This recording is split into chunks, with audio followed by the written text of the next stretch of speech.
So, mapagpalang umaga sa inyong lahat, mga kuya, mga ate, bunso, mga volunteers yan. So, Kuya Gilbert po ng 69 Moto. Muling paalala lang po, mula sa 69 Moto Motorcycle Scooter Parts and Services, at sa Disaster Management Unit ng Manila Department of Social Welfare, long weekend. So ibig sabihin long vacation, 4 days, no? Paalala lang po, no, yung pagha-hazard po, paggamit ng hazard light, medyo iwasan natin, especially pag single ka, mag-isa ka. Dahil ang hazard ay ginagamit din for emergency purposes, or nagwa-warning ka to stop, warning na may problema sa sasakyan mo, ibig sabihin hihinto ka by side.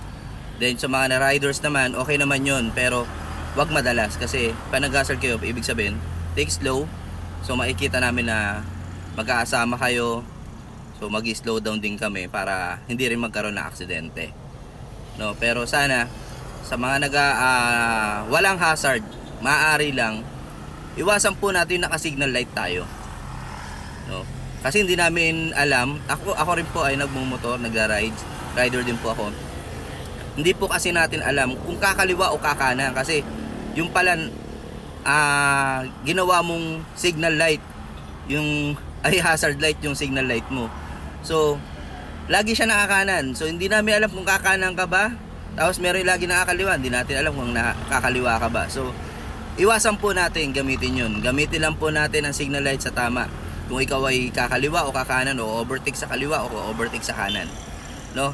Yun nga po, sa pag-ride, sa pagbabiyahe po ngayon, ingat po, sobrang dami po ng sasakyan. Simula kanina, ang dami ko po na-meet, truck, especially lift and coding truck,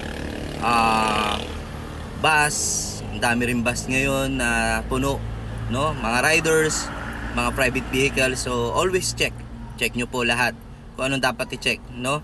Sa sasakyan, i-check lahat: tubig, battery, langis, siyempre hangin, no? Tapos yung pan, i-check din po sa sasakyan kung mahina o malakas. Then siyempre, check nyo rin kung may gasolina kayo, di ba?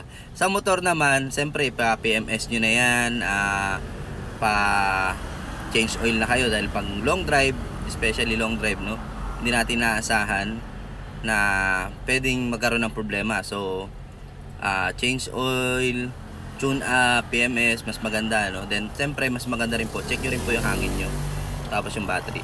So yun lang po. So Kuya Gilbert po ng 69 Moto, kita-kits po tayo at enjoy your vacation po.